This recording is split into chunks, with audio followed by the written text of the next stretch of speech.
여기서 사진을 딱 찍는다고 생각했을 때 어떻습니까? 혹시 옛사람의 모습을 그대로 간직하고 있는지, 그리스도 안에서 새 사람이 됐는지. 제가 엘리베이터를 타면 그 옆에 거울이 있는데 거울을 보면서 내 얼굴에 좀 변화가 더 일어났으면 좋겠다, 그런 생각이 들 때가 있습니다. 좀 밝았으면 좋겠고요, 웃음이 가득했으면 좋겠는데 그렇지 못한 모습도 보여서 좀 아쉬울 때가 있을 때가 있어요. 여러분들은 어떻게 생각하십니까? 여러분의 얼굴이 성경에 딱 비춰봤을 때 딱 맞는 그 얼굴이십니까? 아니면 아직도 변화가 필요한 사람이라고 생각하십니까?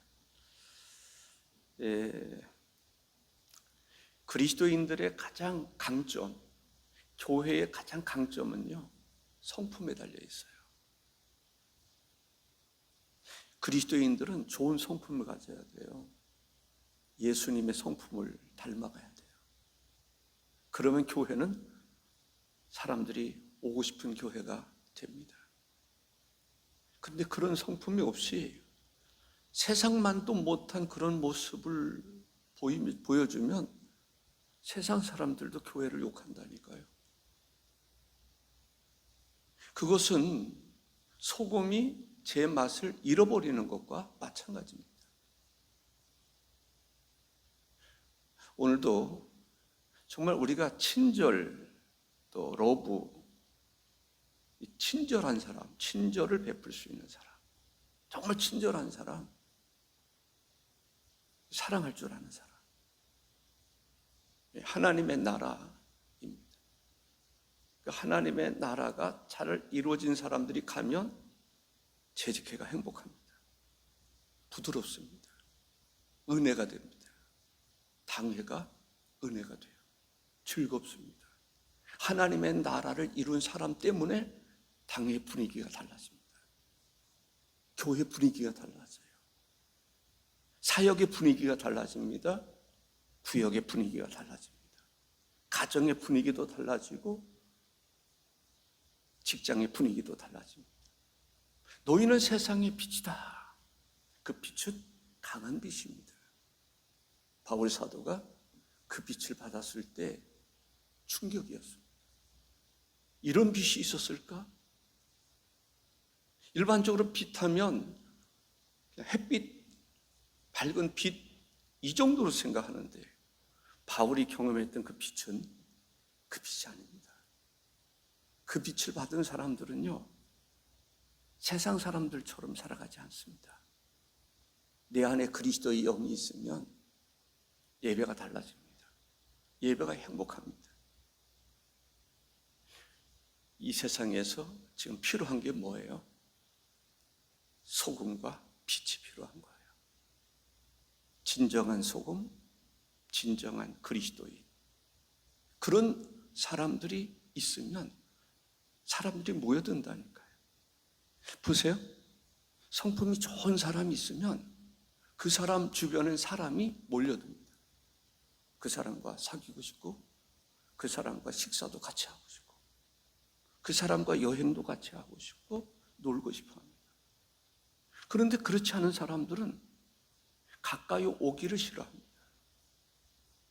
교회는 어떤 교회가 되어야 되는가? 성품이 좋아야 돼요. 은사도 중요할 수 있어요. 그러나 교회의 꽃은 성령의 열매입니다. 성품의 변화입니다. 인격의 변화지요. 그러한 성도가 되기를 주의 이름으로 축복합니다. 이 시간 특별히 친절과 사랑, 그 사랑으로 친절로 옷을 입을 수 있기를 바랍니다. 신분이라는 게 참 중요해요. 군인이 가운을 입나요? 흰 가운을 입나요? 군인은 뭐 입죠? 군복을 입습니다. 군인이 흰 가운을 입으면 좀 뭔가 어울리지 않지 않습니까? 의사는 뭐를 입죠? 흰 가운을 입습니다. 그럼 그리스도인들은 무엇을 입어야 되죠? 오늘 본문은 그 얘기를 지금 하고 있는 것입니다. 저는 신실한 하나님의 종이 되겠다고 하는 그 마음을 늘 가지고 있습니다. 신실한 하나님의 종. 어느 때는 건강이 좋지 않아서 참 힘들 때가 많이 있습니다. 제 후임은 건강한 사람, 저도 건강한 사람이었어요. 원래 당뇨 환자가 아니었어요. 우리 집안에도 당뇨 환자가 없어요. 우리 나밖에 없는 것 같아요. 그런데 건강관리를 잘못해서라고 볼 수 있겠죠. 당뇨병을 앓으니까 참 힘들어요. 제가 설교 준비를 한편 새벽에 하잖아요. 그냥 하는 일이 거의 없어요. 맨정신으로 안 돼요. 커피 한 잔을 해서 몸속에 커피를 이만큼 넣어야 그게 설교가 준비가 가능해요.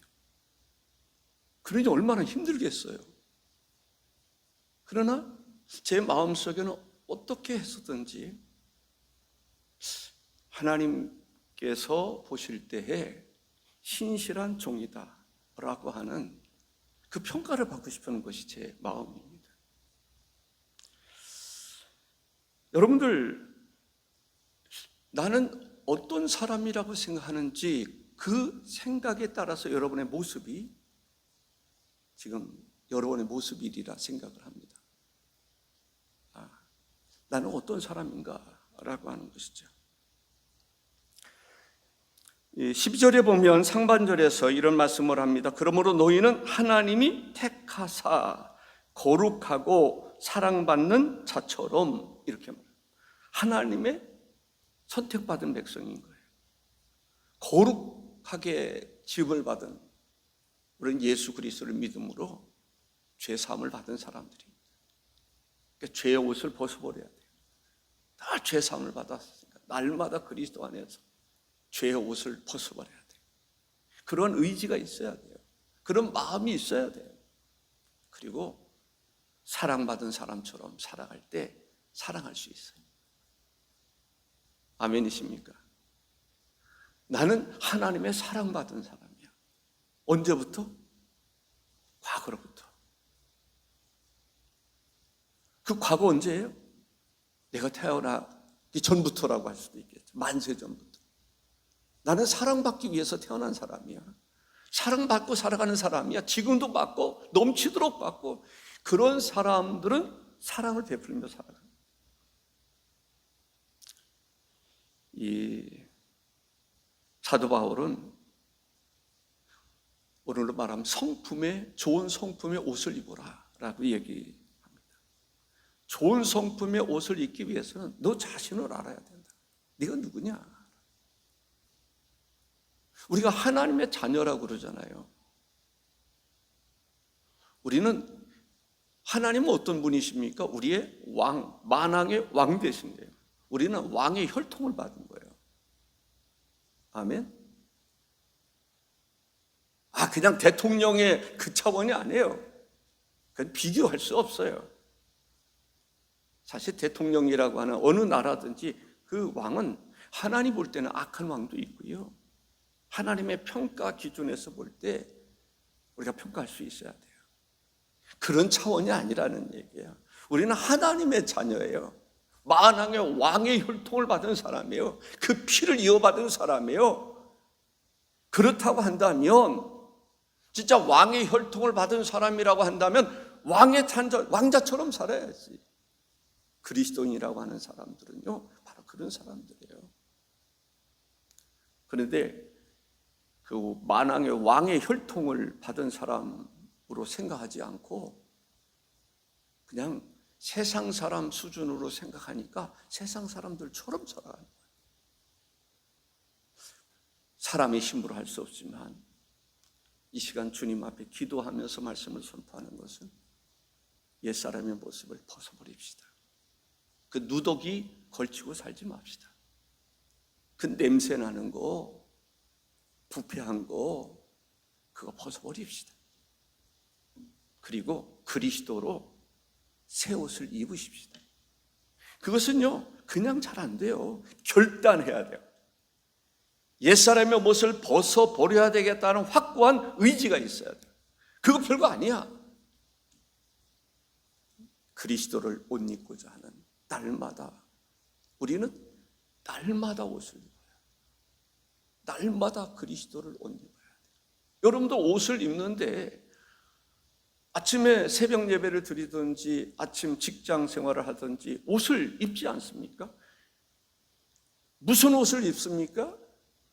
직장 생활을 하는데 라이트 클럽에 가서 종사하는 그런 사람 옷 입으면 되겠어요? 영적인 말씀을 들을 때 도전이 막아야 돼요. 성령의 감동이 와야 돼요. 내가 이런 옷을 입고 살았구나.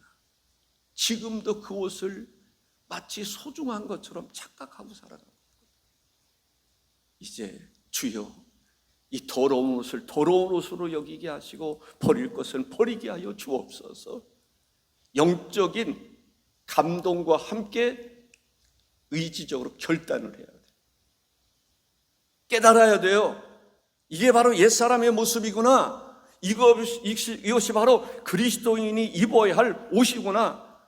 나는 무엇을 옷 입고 살았는가? 그리스도를 옷 입고 살아가야 되겠다라는 거죠. 여기서 무슨 얘기하고 있어요? 우리는 택함 받은 백성이라는 거예요. 아브라함이 하나님의 선택을 받았습니다. 또 때로는 이스라엘이 하나님의 선택을 받았습니다. 우리가 하나님의 선택받은 백성이라는 거예요. 우리는 어떤 사람인가? 거룩한 백성이라는 거예요. 거룩한 자. 우리는 어떤 사람인가? 사랑을 받는 자라는 거예요. 사랑을 받는다라고 하는 것은 과거에 이미 시작이 된 거예요. 지금도 완벽하게 이루어지고 있는 거예요. 지금도 완벽한 하나님의 사랑을 받고 살아가는 사람이에요. 부족함이 없는 사랑을 받고 살아가는 사람이에요. 그리고 앞으로도 우리는 하나님의 사랑을 받고 살아가는 사람이에요. 교회가 강하다라는 게 뭔지 아세요? 교회가 강한 것은 여러분들이 하나님의 존재 앞에 서야 돼요.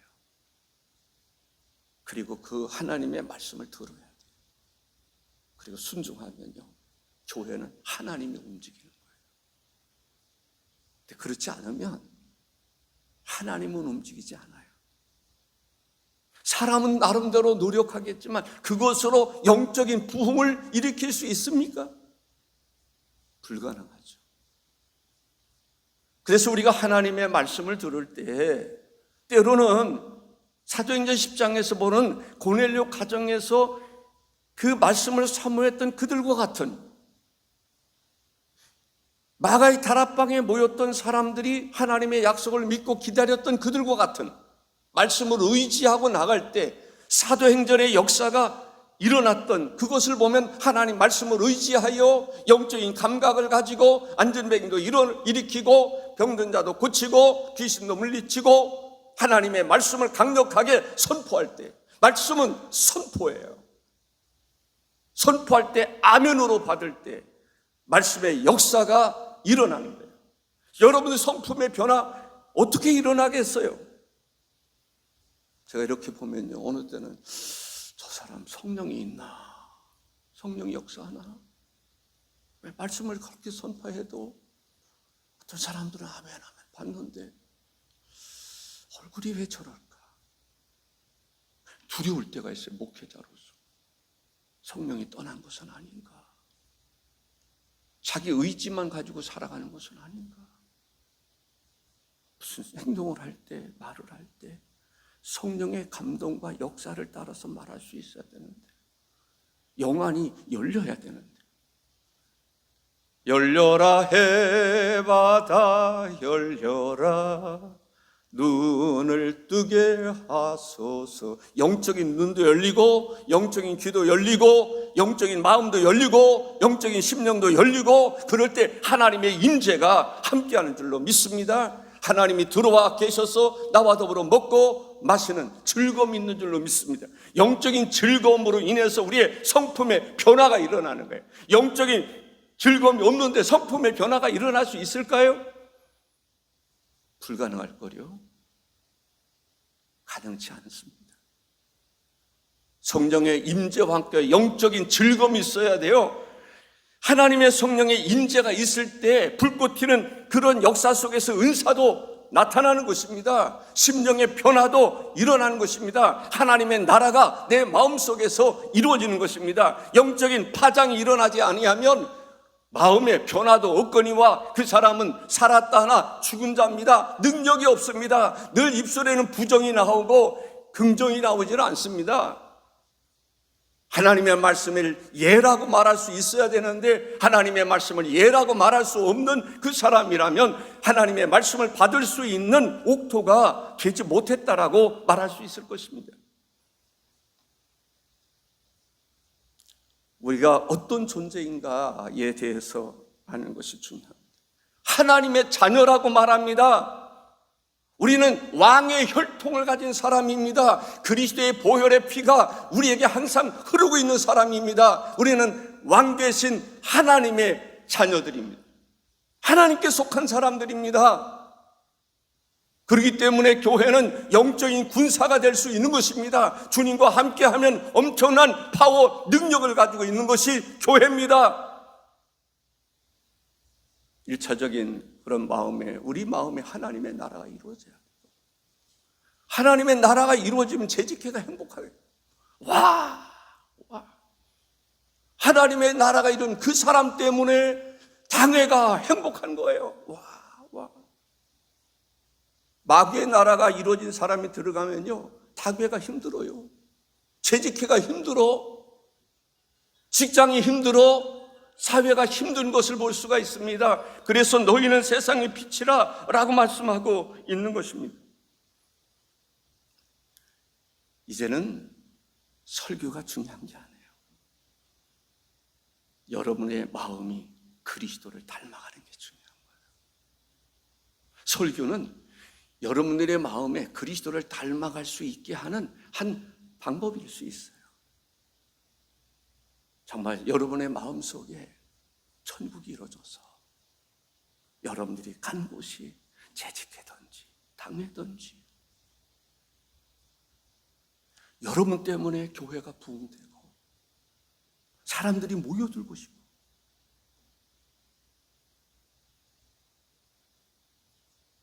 어떤 사람이 그러더라고요.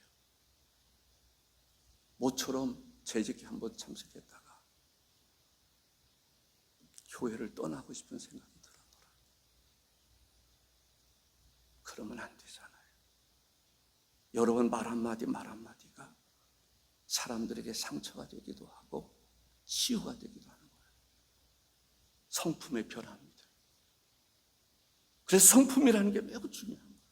오늘 본문도 바로 그 얘기하고 있습니다. 실제로 성품은 매일 아침 결단하여 그리스도를 옷 입는 것이라고 생각합니다. 그리스도를 매일같이 새벽마다 옛사람의 모습은 벗어버리고 그리스도를 옷 입을 수 있는 그러한 성도가 되기를 바랍니다. 누더기 걸쳤던 거 다 벗어버리고 예수님께 달려나갈 수 있는, 그래서 주님의 임재를 경험할 수 있는 실제적인 그리스도인의 삶을 경험할 수 있기를 주의 이름으로 축복합니다.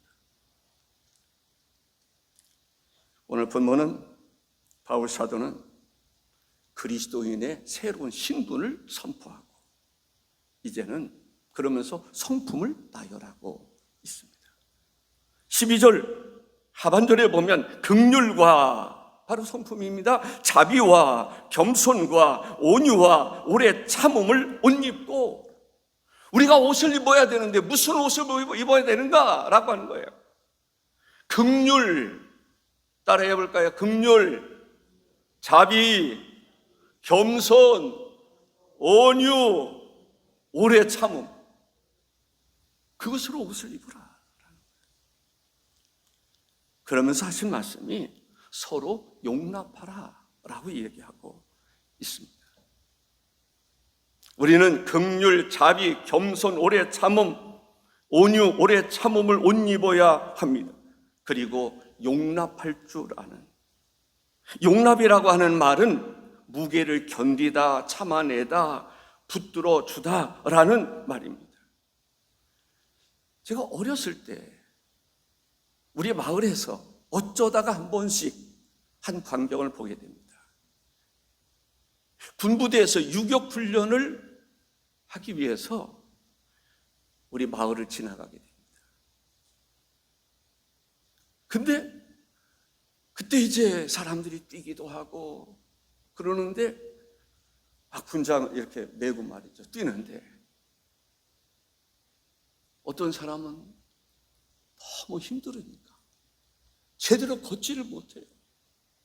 그러면 옆 사람이, 어떤 사람은 총을 메고 어떤 사람은 또 그 무거운 것을 메고 또 혼자 힘으로 걷지 못하니까 옆에서 사람들이 부축하면서 야, 저게 군인이구나. 이 전쟁터에서 바로 그런 거예요. 물론 뒤에 앰뷸런스가 갑니다. 따라옵니다. 그러면 마을의 아주머니들이 너무 안타까우니까 자기 자식 생각하면서 울어요. 저 사람 진짜 앰뷸런스에 태웠으면 좋겠다는 거예요. 그렇다고 해서 태우는 게 아니에요. 나름대로 룰이 있어요. 와, 우리는 서로를 용납해야 돼요.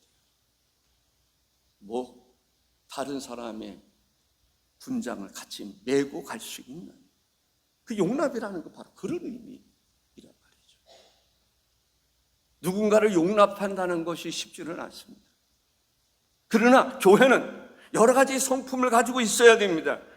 긍휼과 자비와 겸손과 온유와 오래 참음의 성품을 가져야 되는데 더불어 서로 용납할 수 있는 마음이 필요하다라고 하는 것을 볼 수가 있습니다. 죄송합니다.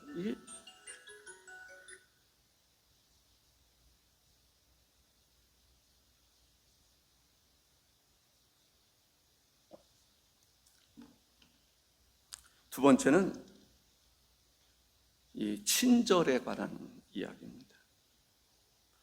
상대방의 마음을 부드럽게 해줄 수 있는 것, 유익을 줄 수 있는 게 친절입니다. 이 자비라고 하는 말, 이것은 이 현대어 성경에서 보면은 자비라는 말을 친절로 이렇게 번역하기도 합니다. 우리가 친절해야 돼요. 교회는 친절해야 돼요. 그것은, 친절이라고 하는 것은 단지 어떤 밝은 미소를 띠고 악수하고 인사하고 그런 차원이 아닙니다. 이 친절이라고 하는 것은 상대방이 거부감을 느끼지 않도록 부드럽게 온화하게 다가가는 것을 말하는 것입니다. 상대방의 유익을 줄 수 있는, 도움을 줄 수 있는 거예요. 제가 그런 마음입니다. 어느 교회 이야기했는데 두 교회를 비교해 볼 때 한 교회는 가끔 이야기 갔다 온 교회 이야기한 때가 있는데, 와, 주일날 딱 보니까 도로가에 있는 교회인데 도로에서 좀 멀어요. 거기에서 누가 오면 막 장로님들이 쫓아갑니다. 아, 오셨는다고. 달려간다니까요. 이게 상대방은요, 자기를 향해서 달려오는 그 모습을 보고 얼마나 감동이 되겠어요. 그 2층에 올라가니까 6, 7명인가 이렇게 돼가지고 그냥 은행에서 이렇게 인사하는 것처럼 반갑습니다. 거기는 달려가지 않아요. 그냥 서서 이렇게. 밖에는 보니까 장로님들이에요. 장로님들이, 사람들이 오면은 그냥 막 달려가. 야, 그 광경을 한번 보세요. 생각만 해보세요. 그 얼마나 감동이 되는지. 그런 교회는 오고 싶은 교회 아닐까요? 친절해, 친절. 상대방의 마음을 부드럽게 할 수 있는, 유익을 줄 수 있는 그 친절. 그런 등불을 켜서 말 아래 두는 것이 아니라 등경 위에 두는 거예요. 그러한 교회가, 그러한 마음을 가지는 교회는 사람들이, 저 교회는 왜 이렇게 사람들이 많이 모여들어? 그 얘기가 나오는 거예요. 사람들은 작은 일에도 분노할 때가 있어요. 작은 실수를 용납하지 않는 경우들이 있어요. 세상은 그렇지 않을까요? 작은 것에도 용납하지 않아요. 우리는 큰 것도, 큰 실수도 용납할 수 있어요. 그것이 주님이 원하는 교회란 말이죠. 큰 실수가 있다 할지라도 비난하고 비판하고 소문내고 떠벌어대는 그러한 것이 아니라, 그러한 교회 공동체가 아니라 용납할 줄 아는, 그들의 무거운 짐을 대신 져줄 수 있는, 묵묵히 져줄 수 있는 그러한 성품을 가진, 그러한 성품의 교회가 주님이 원하는 바로 친절입니다. 교회는 친절해야 돼요.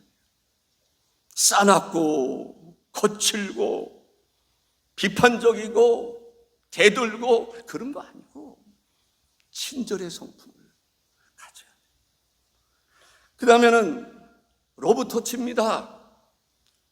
무슨 얘기하고 있어요? 14절에 이 모든 것 위에 사랑을 더하라. 이는 온전하게 매는 띠니라 했습니다. 사랑은 온전하게 매는 띠라고 얘기를 합니다. 긍휼과 자비와 겸손과 온유와 오래 참음을 옷 입으라고 그랬습니다. 그리고 용납하라고 그랬습니다. 마지막은 사랑의 띠라고 그러는 거예요. 유대 사회에서는 옷이 우리나라처럼 이러질 않아요. 우리나라도 옛날에 바지 저고리 입을 때 보면은 이 여기 끈으로 딱 묶지 않았습니까? 이스라엘 사람들도 보면요, 이게 소면은 그냥 뭔가 이렇게 걸쳐서 입는 것 같아요. 만일에 그런 가운데 막 뛴다고 생각해요. 바람이 분다고 생각해 보세요. 속옷도 다 보이지 않겠어요? 그것을 온전하게 하는 것이 뭐예요? 하나님의 전신갑주를 입을 수 있게 하는 게 뭐예요? 띠를 띠는 거예요. 졸라매는, 허리를 졸라매는 것입니다. 모든 것을 온전하게 하는 것이 사랑입니다. 그래서 친절이라는 게 중요해요.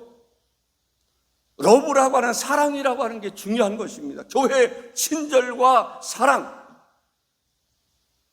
그것이 있어야 돼요. 누구로부터 시작이 돼야 됩니까? 나로부터 시작돼야 될 줄로 믿습니다. 우리가 기도하셔야 돼요. 하나님, 주님의 성품을 닮아가게 하옵소서. 오늘 본문에서 이야기했던 것처럼 긍휼과 자비와 겸손과 온유와 오래 참음의 성품을 본받게 해주시고, 그런 성품을 가지게 해주시고, 용납하고 사랑의 띠로 하나 되게 하는 그 성품의 소유자가 되게 하옵소서. 특별히 친절한 말 한마디의 말에 사람을 감동시킵니다. 터치 정도의 친절이 필요해요. 친절한 말 한마디가 사람의 마음을 감동시켜서 주께로 돌아오게 하는 것입니다. 보석과 같은 것은 사랑입니다. 사랑하는 마음이 우리에게 있을 때 성품의 온전, 예수님이 하나님은 사랑이라고 말씀하지 않습니까? 사랑의 띠로 하나 되기를 힘쓰기를 바랍니다. 기도하십시다.